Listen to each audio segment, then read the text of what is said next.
ये chapter number 12 है। पानी की कहानी। चैप्टर नंबर 12 पानी की कहानी, एनसीईआरटी क्लास 8 बसंत। पानी की कहानी। इसका एक्सप्लेनेशन वीडियो ऑलरेडी अपलोड हो चुका है। ये जो एनसीईआरटी क्लास 8 के प्लेलिस्ट में चले जाना, वहाँ पर ये एक्सप्लेनेशन वीडियो चैप्टर नंबर 12 का देख लेना। फिर उसके बाद आज मैं इसका क्वेश्चन आंसर आज हम करेंगे।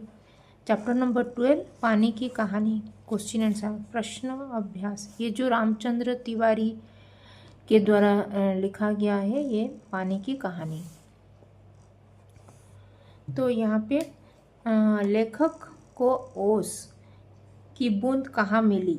ओस की बूंद यानी कि जो ये ओस गिरा था जो तो कहाँ पे गिरा है, वो वाटर ड्यू जो बोलते हैं, वाटर ड्रॉप्स, तो वो कहाँ पे उनको ओस की बूंद ड्रॉप्स कहाँ पे मिला था लेखक को, जो मैं पढ़ाई थी उसका एक्सप्लेनेशन वीडियोज में ऑलरेडी एक्सप्लेनेशन कर चुकी हूँ।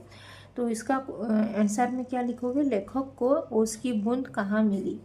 तो यहाँ पे लिखोगे लेखक को ओस की बूंद बेर की एक झाड़ी, जो बेर की एक झाड़ी था वहाँ पे, एक झाड़ी के पास वहाँ पे मिला था, जो अचानक ही झाड़ी से गिरकर उनके लेखक के जो हाथ की जो कलाई था, कलाई में फिसलकर हथेली पर आ गई थी। यहाँ पे गिर के फिर हथेली पे आ गया था जो ओस की बूंद।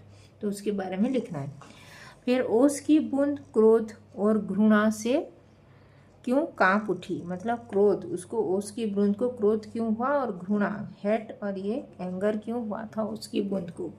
तो यहाँ पे लिखोगे ओस की बूंद को जो पेड़ों की जो निर्दयी प्रवृत्ति को याद करके ओस की बूंद क्रोध और घृणा से उसका मन कांप उठा था, क्योंकि वो जो पेड़ असंख्य जल कणों को बलपूर्वक पृथ्वी से खींच लेते हैं और कुछ को तो वो पूरी तरह खा जाते हैं। वो जो जल कणों को, ये पृथ्वी से जो जल कणों को ये बलपूर्वक ये पेड़ जो उसको खींच लेते हैं और उसको खा जाते हैं, और कुछ को तो ये पूरी तरह खा जाते हैं और कुछ अधिकांश का सब कुछ छीनकर उन्हें बाहर निकाल देते हैं। तो ये लिखना है, ओस की बूंद को क्रोध और घृणा से क्यों कांप उठी, उसका आंसर में ये लिखना है। जो पेड़ों की निर्दयी प्रवृत्ति को याद करके वो ओस की बूंद को क्रोध हुआ था, क्योंकि वो जो पेड़ असंख्य जल कणों को बलपूर्वक पृथ्वी से वो खींच लेते हैं और कुछ को वो खा लेते हैं पूरी तरह से, और अधिकांश को वो सब कुछ छीनकर बाहर निकाल देते हैं।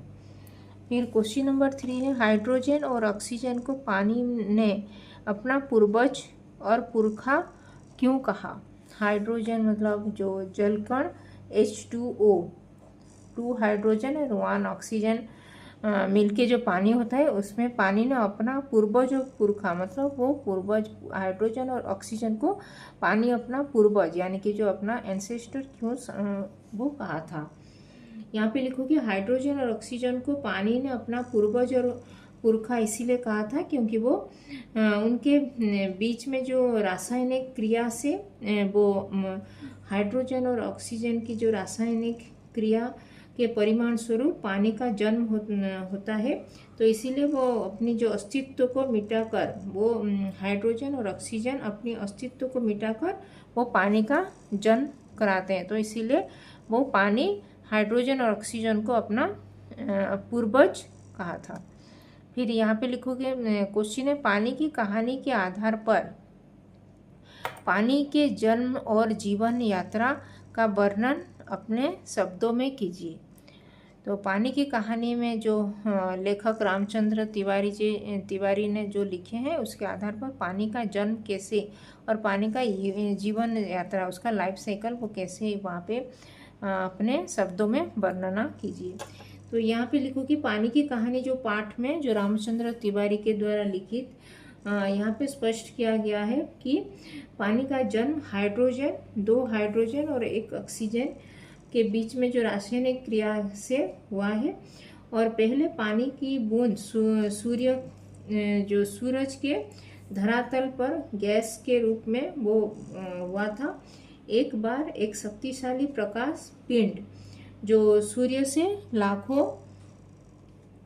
ये लाखों गुना जो बड़ा था, सूर्य के सामने आ गया था और उसकी जो आकर्षण शक्ति के कारण सूर्य का एक बड़ा भाग टूट गया था और उसमें जो टूट गया था उसमें जो टुकड़े जो निकले, टुकड़ों में विभाजित हो गया था वो टूटकर एक बड़ा सा भाग। और फिर सूर्य के टुकड़े से निर्मित पृथ्वी पर बूंद वो लाखों वर्षों तक भाप के तरह, भाप में यानी कि वेपर, जो वाटर वेपर की तरह रूप में घूमती रही। फिर वह बर्फ बनकर, जो वो ये भाप बर्फ बनकर उन अनेक वर्षों तक अपने ही आनंद में वो डूबी रही।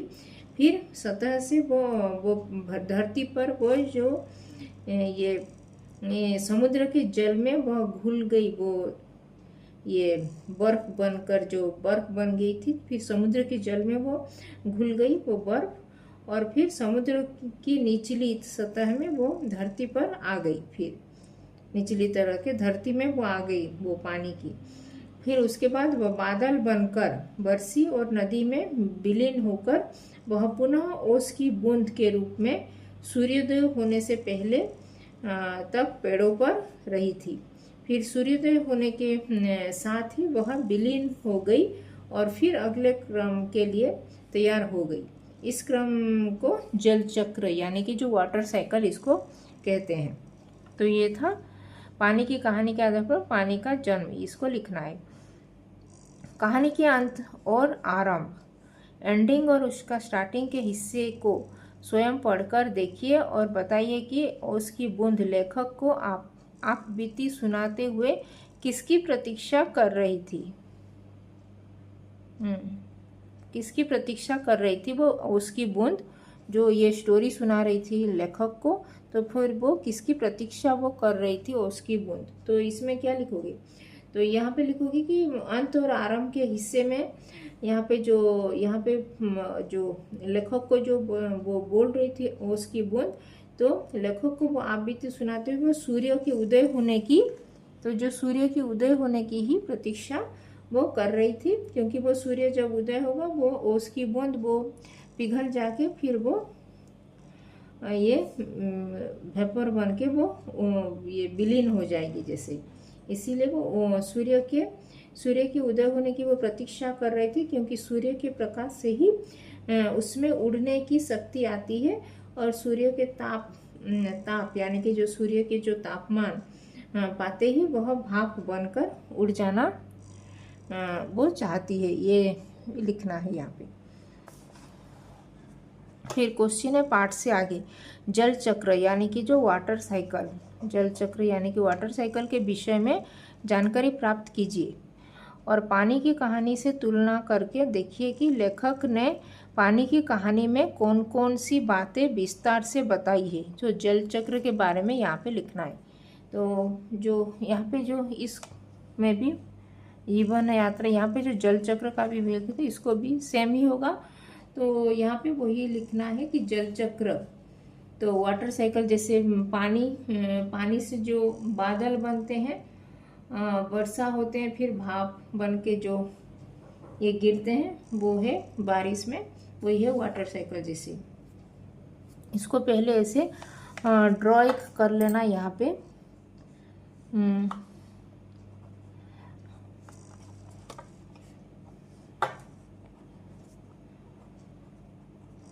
यहाँ पे बादल, फिर बादल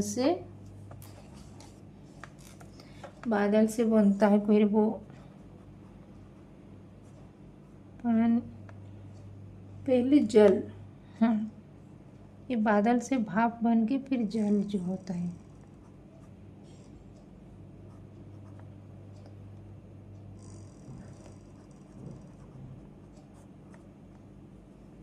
ये है वाटर साइकिल, जल चक्र। इसको ऐसे ड्रॉ करके जो यहाँ पे जो बोली थी उसको ही लिख देना है, यहाँ पे भी सेम ही होगा। जल चक्र के बारे में यहाँ पे जीवन यात्रा जो बोली थी।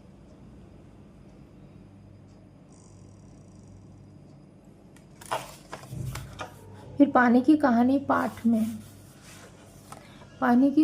पाठ में ओस की बूंद अपनी कहानी स्वयं सुना रही है और लेखक केवल श्रोता है। मतलब वो ओस बोल रही है और लेखक सुन रहे हैं, लिसनर है और ये स्पीकर है। तो इस आत्मकथात्मक शैली में आप भी किसी वस्तु का चुनाव करके कहानी लिखें। तो आप भी एक वस्तु, अपने एक प्रोडक्ट को वो बोलेगा और आप सुनोगे ऐसे, और एक कहानी ऐसे आपको लिखना है।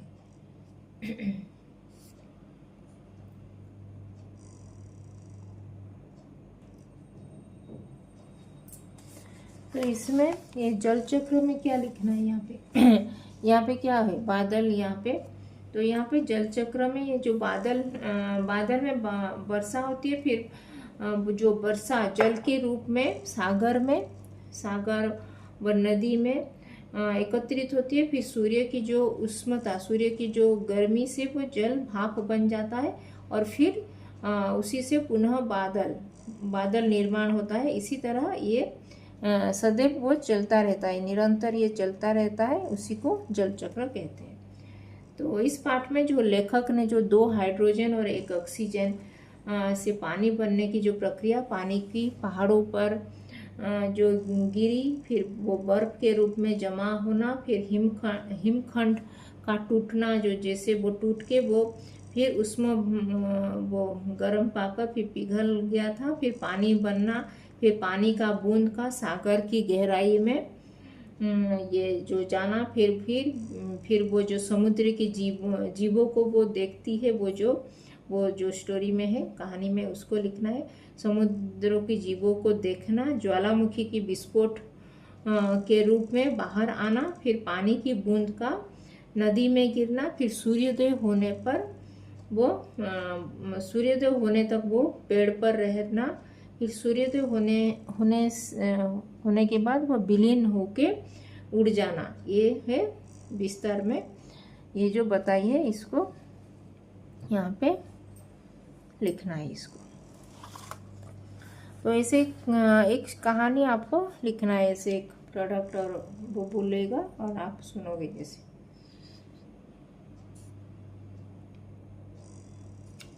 जो भी स्टोरी अपने आप ये एक स्टोरी बनाकर लिखना है। फिर समुद्र के तट पर बसे नगरों में अधिक ठंड और अधिक गर्मी क्यों नहीं पड़ती? तो क्यों समुद्र के तट, यानी कि जो सी बीच एरिया में, जो समुद्र के तट पर बसे जो नगर जो बसते हैं, वो जो जहाँ पे वो लोग रहते हैं समुद्र के तट पर, सी बीच के साइड में, तो वहाँ पे अधिक ठंड और अधिक गर्मी इसीलिए नहीं पड़ता क्योंकि वो समुद्र तट के आसपास के इलाकों में तापमान को समुद्र का पानी वो खींच लेती है। वो अधिक बढ़ने को नहीं देता है और ना ही अधिक घटने भी नहीं देता है कि बढ़ने भी नहीं देता है। इसीलिए वो वहाँ का मौसम हमेशा सुहावना रहता है। वो ना वहाँ पे ठंड ज़्यादा नहीं होता है कि गर्मी भी नहीं होता है।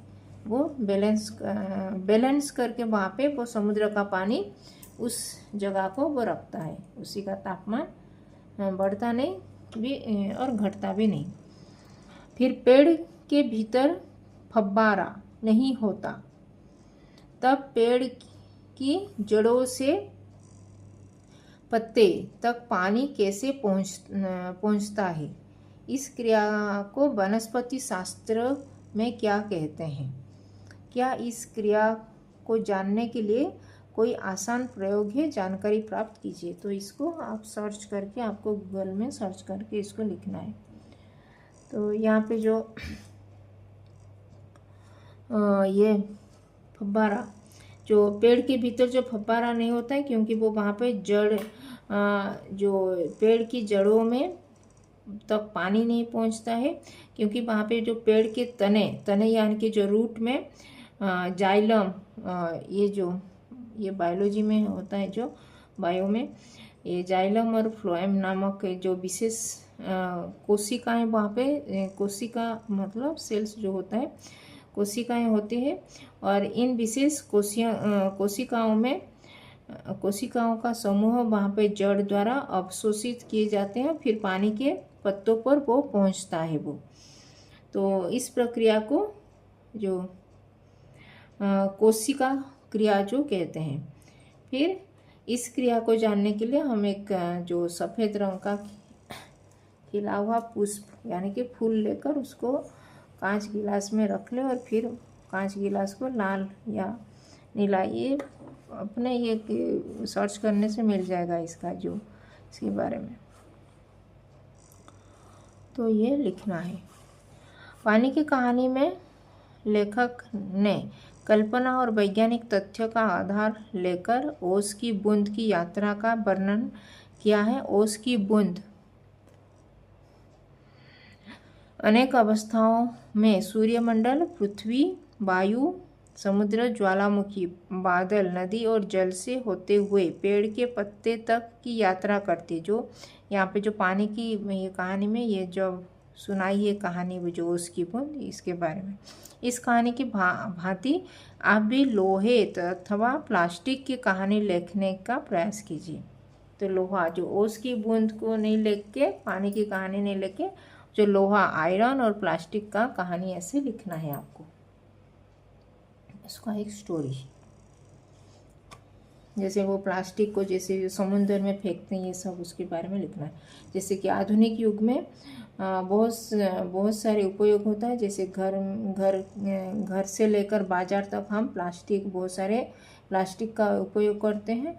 फिर विभिन्न रासायनिक पदार्थ से मुक्त वो तापमान के द्वारा जो मशीनों से तैयार किया जाता है, फिर उसको मनचाहा उपयोग किया जाता है। फिर सामान्य रूप में थैले यानी कि जो प्लास्टिक के थैले और थैलियों के रूप में वो प्रचलन अधिक रूप में होता है।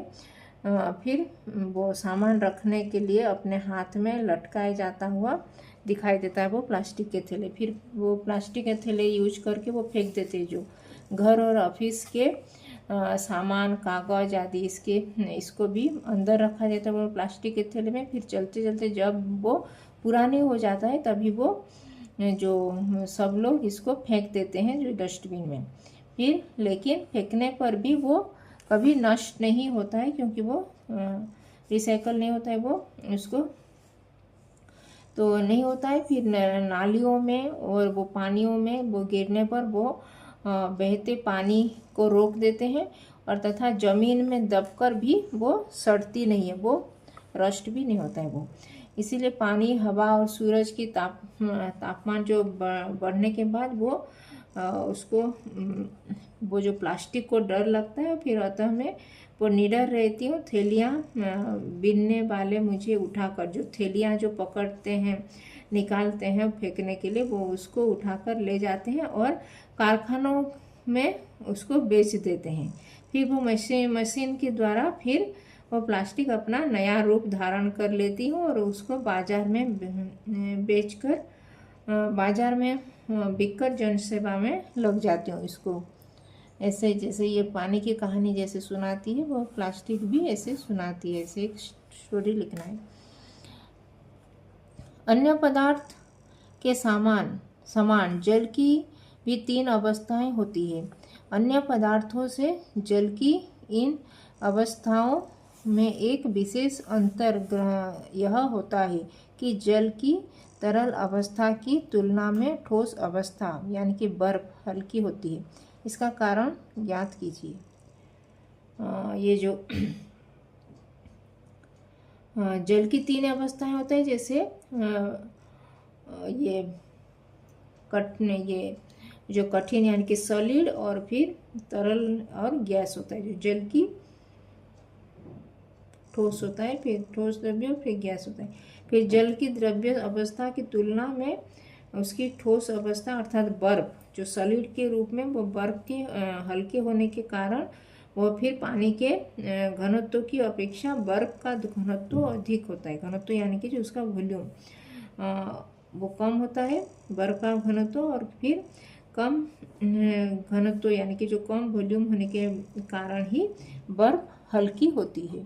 तो इसको लिखना है, उसका जो घनत्व के वजह से ही बर्फ हल्की होती है, ठोस अवस्था जो।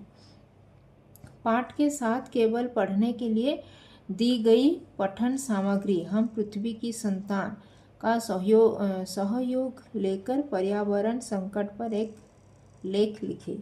पर्यावरण संकट ये है एक अनुच्छेद यानी कि एक रचना, एक लिखना है, ऐसे लिखना है। यहाँ पे जो हम पृथ्वी के संतान, जो यहाँ पे केवल पढ़ने के लिए जो दिया है उसको लेकर। फिर पर्यावरण संकट के ऊपर उसका हेल्प लेकर पर्यावरण संकट पर एक लेख लिखिए।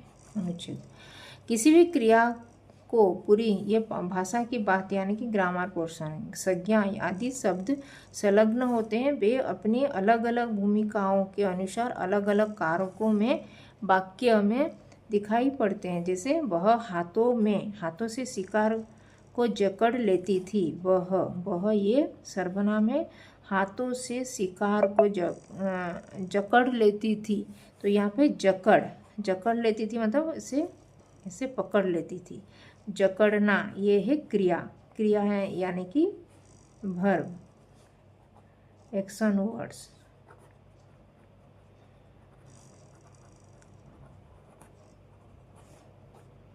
इंग्लिश में बोलते हैं एक्शन वर्ड्स। तो जकड़ना, यहाँ पे जकड़ लेती थी यानी कि जकड़ना ये क्रिया है और तभी संपन्न हो पाएगी जब कोई व्यक्ति यानी कि वह जो सर्वनाम होते हैं, जकड़ने वाला हो। कोई वस्तु यहाँ पे शिकार को मतलब जो उसका भी ये जो शेर अपना शिकार को मतलब जो बछड़े को, ये शिकार है वो बछड़ा हो गया। यहाँ पे जो शिकार को वो जैसे जकड़ा जाए। इन भूमिकाओं की प्रकृति अलग अलग है। व्याकरण में ये भूमिकाएं कारकों के, यहाँ पे हाथों से जैसे ये कारक है, कारकों के लिए अलग अलग भेदों जैसे कर्ता कारक, कर्म कारक, करण कारक आदि से स्पष्ट होते हैं। ये कारक का, ये हाथों से जो कारक। फिर अपनी पाठ्यपुस्तक से इसी प्रकार के 5 और उदाहरण खोजकर लिखिए और उनके भांति भांति परिभाषित कीजिए। तो इसको कारक का यहाँ पे जो ये चैप्टर से यहाँ पे कारक को निकाल के लिखना है। और अभी शब्दार्थ यानी कि वर्ड्स का मीनिंग्स। सांसत यानी कि कठिनाई में पढ़ना, बड़ा कष्ट, डिफिकल्टी में पढ़ना को बोलते हैं सांसत। वर्णनातीत यानी कि जिसका वर्णन न किया जा सके, जिसका वर्णन यानी कि जो जिसको डिस्क्राइब नहीं किया जा सके उसको बोलते हैं वर्णनातीत।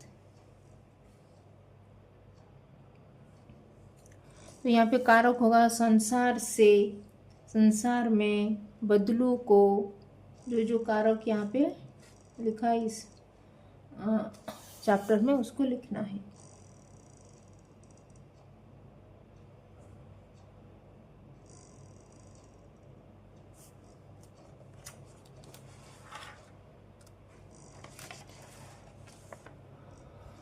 तो ये था ये